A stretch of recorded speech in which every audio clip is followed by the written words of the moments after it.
Bom dia. Estamos com mais um programa, uma das grandes entrevistas do Tutameia, sempre com uma personalidade, um estudioso, alguém que nos ajude, contribua para que a gente consiga entender melhor o Brasil que a gente está vivendo, o mundo que estamos vivendo.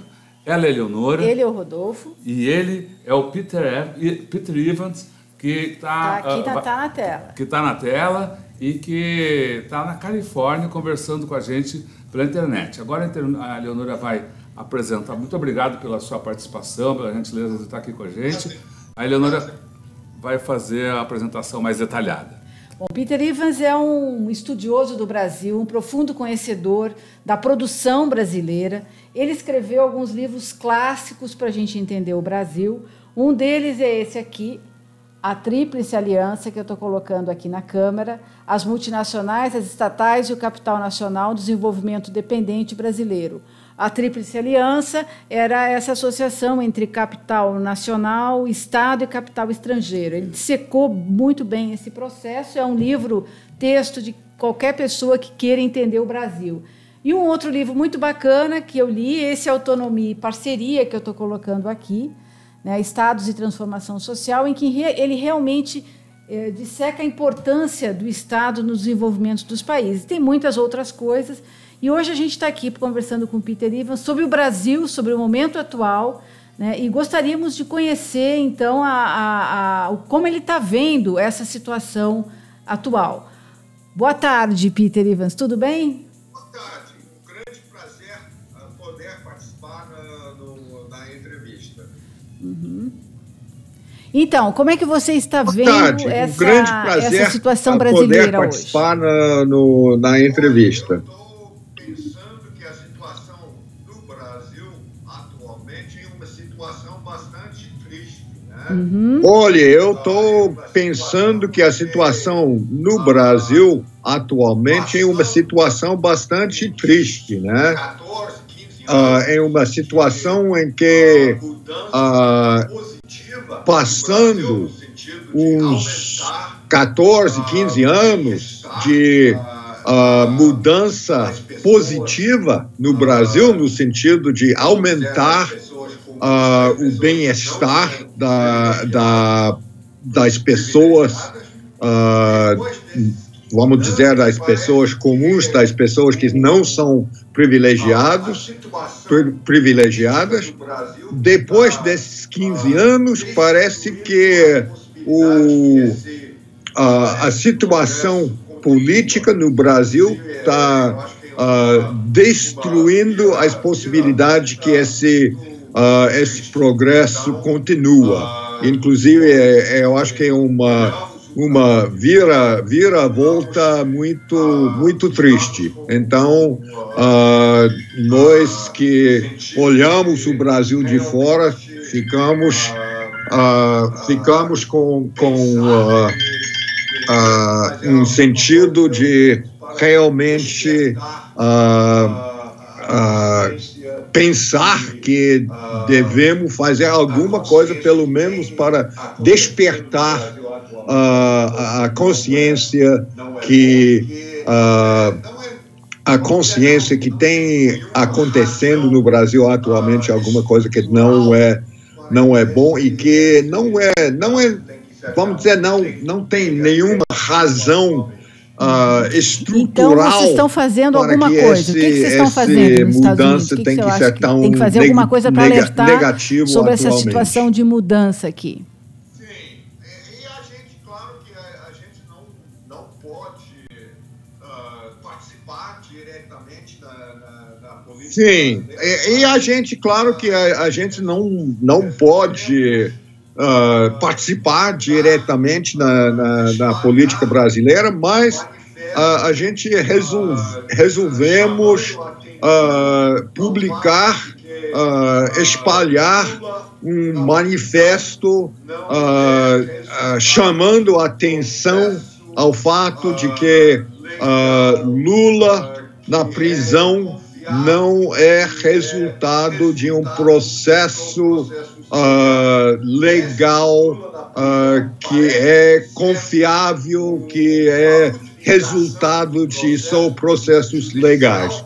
Que esse Lula na prisão parece de ser uma utilização do processo judicial para fins políticos e, mais especificamente, para tentar reversar, para tentar derrubar esse processo dos últimos 15 anos.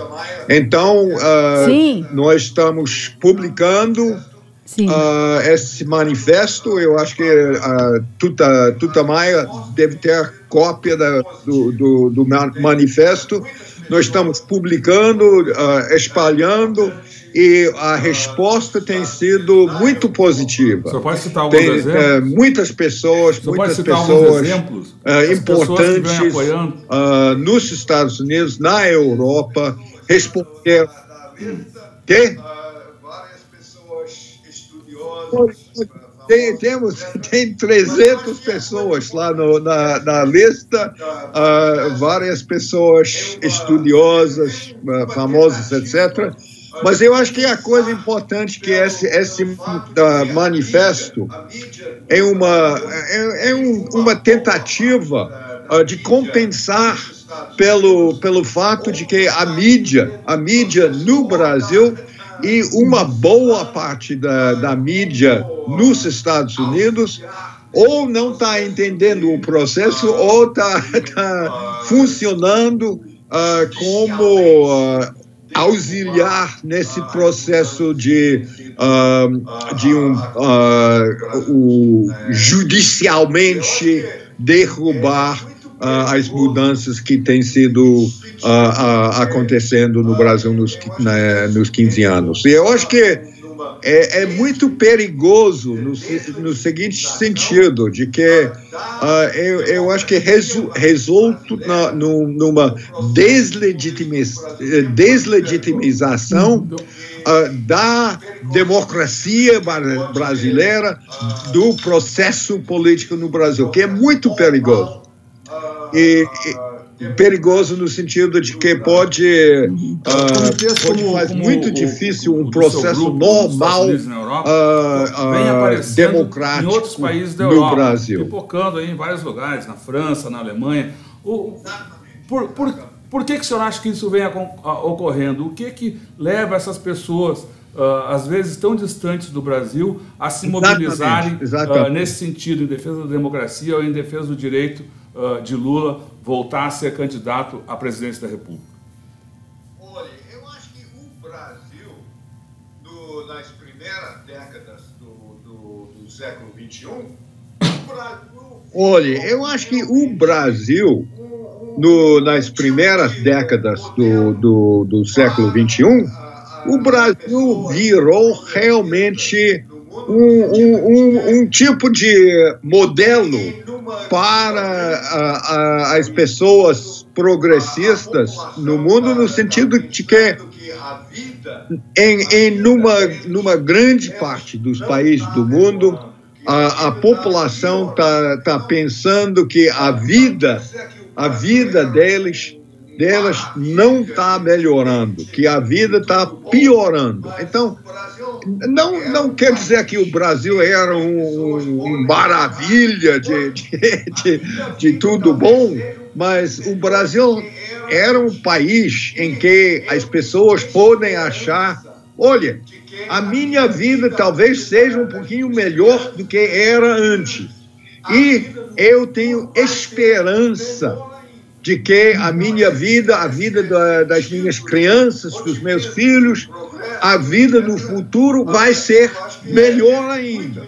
Então, esse sentido de otimismo, de progresso, etc., eu acho que é muito importante e, infelizmente, não é tão comum no mundo atual. Então, o Brasil virou um tipo de país que as pessoas estavam pensando, olha, esse é um país que talvez mostra a possibilidade de uma mudança positiva na vida das pessoas, vamos dizer, das pessoas normais, não da elite, mas as pessoas que são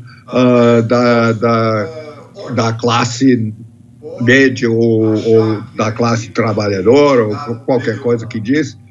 Mas as pessoas ordinárias podem achar que as vidas deles estavam melhorando. Então, essa visão do Brasil, eu acho que gerou um interesse. E que tipo de interesses foram prejudicados com esse Brasil crescendo dessa maneira? Atual com muito alguma penosa distribuição de renda, com a ascensão dos mais pobres. Quem é que ficou insatisfeito com esse modelo e provocou esse golpe no Brasil? Olha, eu acho que, ao meu ver, pelo menos olhando o Brasil, olha, eu acho que, ao meu ver, pelo menos olhando o Brasil, a coisa mais importante na estrutura de poder no Brasil é o fato de que o capital financeiro, os grandes bancos, etc., o capital financeiro é tão bem sucedido. Tão bem sucedido no Brasil. As taxas de lucros, as taxas de juros, etc., são altíssimos no Brasil. Então, o setor do capital financeiro no Brasil está muito bem sucedido. Eu acho que deve ser um dos mais lucrativos no mundo, no mundo total. Então, esse grupo claramente quer defender a posição tão bem sucedido que ele tem no Brasil. E eu acho que o governo Lula e ainda mais o governo da Dilma, da presidenta Dilma, foi começando a parecer talvez uma ameaça, né? E então a presidenta Dilma claramente queria reduzir a taxa de juros, etc. E esse foi uma ameaça. Outra perspectiva mais geral é que o papel do Estado estava se tornando mais importante, estava tentando colocar mais recursos ao lado das pessoas mais pobres. Então, os recursos do governo têm que ter origem em impostos. Os impostos têm que ter tirado de pessoas que têm mais renda, etc. Então, o capital financeiro não gosta da transferência de recursos da elite para fins coletivos, para fins públicos, para esses projetos que beneficiam as pessoas mais pobres, etc.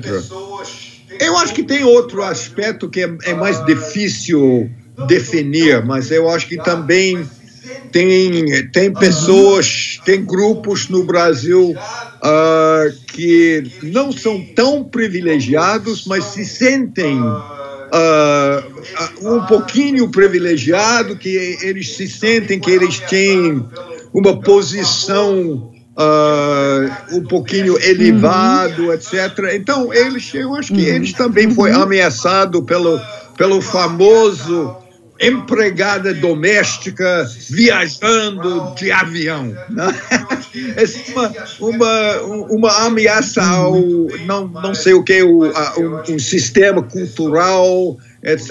Então, eu acho que tem esse aspecto que eu não entendo muito bem, mas que eu acho que se manifestou nos jornadas de junho, etc. Então, tem essa aliança estranha entre pessoas que não são tão privilegiadas economicamente, mas se sentem um pouquinho com, não sei, uma situação melhor culturalmente, etc. Essa aliança entre eles, a grande mídia e o capital financeiro. Então, essa é uma combinação que é muito difícil para contornar. Na prisão lá em Curitiba. E hoje, exatamente, foi divulgado mais uma pesquisa eleitoral, né, para a presidência da República e, para surpresa de ninguém, o presidente Lula está na frente, vence em qualquer cenário em que ele seja apresentado. No segundo turno, vence contra qualquer candidato que eventualmente passe ao segundo turno. Como se explica isso? Quer dizer, e só um detalhe, em segundo lugar está aqueles que dizem que não sabem quem votar. Quer dizer, é Lula e depois as pessoas não sabem quem votar. Quer dizer, tem uma... Ou seja, ao que parece as pessoas querem votar em Lula. Ponto. Né? Sim. Como se explica? Não. Surpreendente, como você disse. No sentido de Sim. Não só as pessoas... Mas eu acho que isso não é tão surpreendente como você disse. No sentido de que não só as pessoas fora do Brasil, mas também as pessoas dentro do Brasil, eu acho que eles vejam a situação nas primeiras décadas, nos regimes do Partido dos Trabalhadores, vejam essa época como uma época em que a possibilidade de progresso, a possibilidade de vida melhor, etc., era começando a se manifestar. Então, o Lula, especialmente o Lula, é um símbolo desse tipo de mudança social, dessas possibilidades positivas para a sociedade brasileira. E eu acho que isso mostra também o fato do perigo dessa estratégia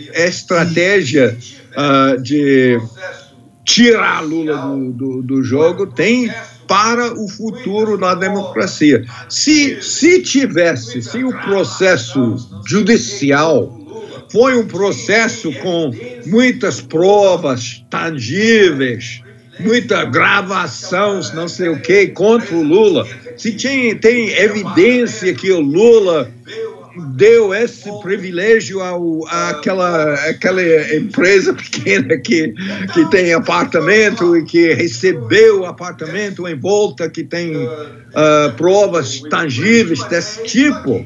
Então, as pessoas... é muito triste, mas é isso aqui. Mas que eu saiba, as provas contra o Lula são muito suspeitíssimas, no sentido de que são coisas indeterminadas, que não sei, ele foi envolvido na política, a política é corrupto, então o Lula deve ser corrupto. Esse tipo realmente... me parece, não sou advogado, mas de um ponto de vista de raciocínio legal, me parece um papo furado juridicamente. Então, essa combinação de processo jurídico suspeitoso, duvidoso, e o fato de que Lula é tão importante para a política brasileira, esse é um conflito entre esse processo e o fé das pessoas têm nos processos da democracia, nas esperanças que as pessoas, principalmente as pessoas mais pobres, têm para as possibilidades do futuro no Brasil. E eu não sei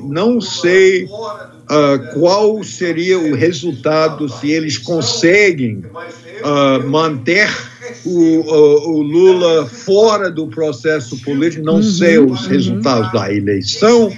mas eu tenho muito receio. Então, isso foi um dos motivos para tentar despertar um sentido um sentido de perigo, não só no Brasil, mas na mídia internacional, nos fóruns internacionais também. Porque eu acho que o Brasil é um país importante, então não é pouca coisa se o Brasil... Opa, peraí, eu fiz alguma coisa... Tá tudo bem na sua tela, talvez, mas na minha tela virou... Se o Lula não puder participar, quer dizer, a democracia pode estar comprometida, tudo bem. Pode haver também alguma convulsão social, pode ter alguma coisa que não se quer numa democracia, é isso? Pode ter uma situação em que as pessoas achem, olha, a democracia... Pode ter uma situação em que as pessoas achem, olha, a democracia não está funcionando, nós não podemos conseguir as nossas metas através da democracia, porque quando nós voltamos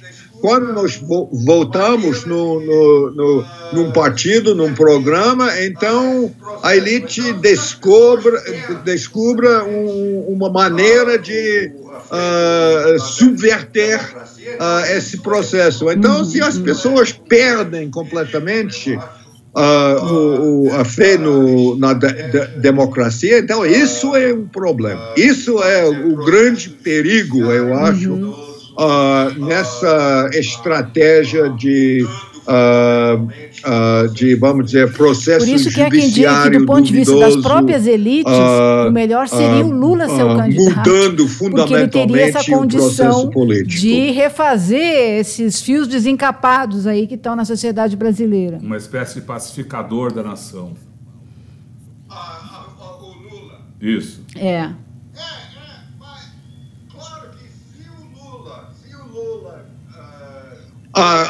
O Lula. Mas claro que se o Lula foi permitido ser candidato, se ele ganhasse, então ele teria problema, porque ele teria que cumprir com essas esperanças do programa, da população. E isso seria problema do Lula, do Partido dos Trabalhadores, seria um grande desafio para o Partido dos Trabalhadores, para o Lula, etc. Mas isso é um desafio muito melhor do que esse perigo de que toda fé na democracia desaparece. Porque quais são as outras possibilidades? Nenhum deles são Peter, muito obrigada. Bonitas, não sei se você quer falar mais alguma coisa. Todas possibilidades muito feias. Obrigada pela sua entrevista aqui conosco. Se você quiser falar mais alguma coisa, diga lá. Olha, eu queria agradecer a vocês, não sou pessoalmente, mas eu acho que vocês... Olha, eu queria agradecer a vocês, não sou pessoalmente, mas eu acho que vocês estão desempenhando um papel muito importante nessa hora no Brasil e no mundo inteiro. Eu acho que a construção de uma mídia alternativa, de uma mídia que não é só o Globo, esse processo de construir esse tipo de mídia é muito importante. Muito obrigada, muito obrigada pelas suas palavras. Desempenhando a gente um vai, papel então, importante nesse sentido. Nosso programa com nós temos aqui um contrapoema do Augusto de Campos, né, que nos cedeu. Imagina que o senhor conhece, é um poeta concretista, dos grandes poetas brasileiros aqui, e ele exprime sua visão de mundo pela poesia, a poesia concreta, e produziu uma série de contrapoemas que a gente agora vem usando como marca registrada de encerramento das nossas entrevistas. A Eleonora vai colocar no ar. É o contrapoema Lula Livre. Muito bom, muito obrigada, muito obrigada. Muito obrigada pela sua paciência conosco. Tá? E aí eu mando depois o link para o senhor poder acompanhar e ver o que a gente andou fazendo aqui. Tá bom? Muito obrigada. Um ótimo domingo para o senhor. Obrigado, tchau. Tchau.